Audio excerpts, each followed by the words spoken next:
Hello, samahan niyo ako mag-unbox ngayon ng in-order ko sa Temu app.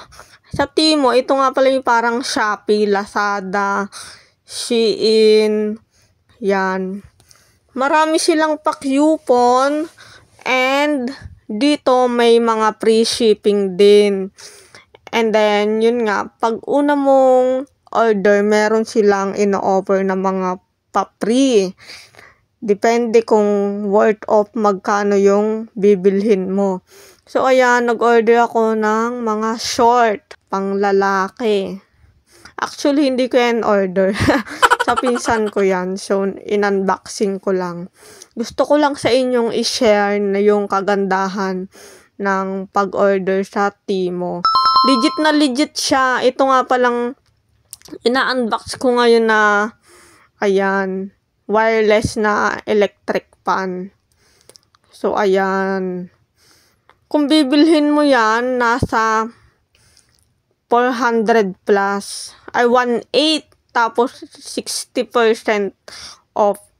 Basta mga gano'n na something. Bali, dalawa yung pa-previous ni Temu. Yung isa naman ay smartwatch. Yan, hindi siya gumagana kasi low-bat siya. Kailangan munang i-charge. Ayan, in-unbox ko na. Gusto ko sa inyong i-share na maganda rin umorder sa Temu dahil nga ganyan may mga pa-free sila and then ang dami nilang pa-coupon parang Shopee din. Bago lang ang Temu. At yan naman yung smartwatch. Yan, kumbaga para din siyang cellphone. Pwedeng dyan ka na rin mag-text. Pwedeng dyan ka na rin tumawag. Kumbaga digital nga siya. So, ayan, tingnan natin. Hirap nga akong ikabit yung wristband niya. Hindi ako marunong. So, i-unbox lang natin. Ipakita ko sa inyo kung talagang smartwatch nga. So, ayun, may kasama na rin siyang charger. So, ayan. Yan yung itsura niya. Kung bibilhin mo yan, abot siya ng 3,000 plus. 3,000 plus din yan. Siyempre, kapag ka-inoperan ka kung anong gusto mong pa-free, piliin mo na yung mahal. Siyempre, para matest mo rin ang Temu app na kung talagang legit na nagbibigay sila ng free. Ayan. Yung kanyang holder kapag ka ikaw ay mag-charge. So, ayan. Ayan yung ano. Hindi ko nga siya maikabit-kabit. Hindi ako marunong. Yan. Ipapakabit ko na lang yan sa pinsan ko. And, kung gusto nyo rin magkaroon ng Temu app na account, ilalagay ko yung link sa caption. Doon nyo na lang i-click para magkaroon kayo ng account. Okay? Para legit na legit. So, ayan. Hindi ko nga maintindihan kung paano ko nga ba yun. Paano ikakabit. Hindi ako marunong mag-compone ng ganyan pag ako'y na bad trip eh. Hinahayaan ko na at yung pinsan ko na yung hahayaan kong magkabit ng wristband na yan. So, ayan. Legit talaga smartwatch yan. Wow! At nabuhay ko nga yan kanina. And, bali dalawa yung order dyan eh. Yung isang, para siyang jersey. Pero, oo, para siyang jersey.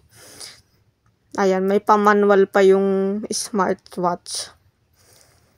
Ayan. Sulit na sulit yung order. Kasi, yung order dyan ng pinsan ko ay umabot siya ng 1.5. So, ayan. Kaya nabuksan ko yung smartwatch. So, inoperan siya ng Temu app.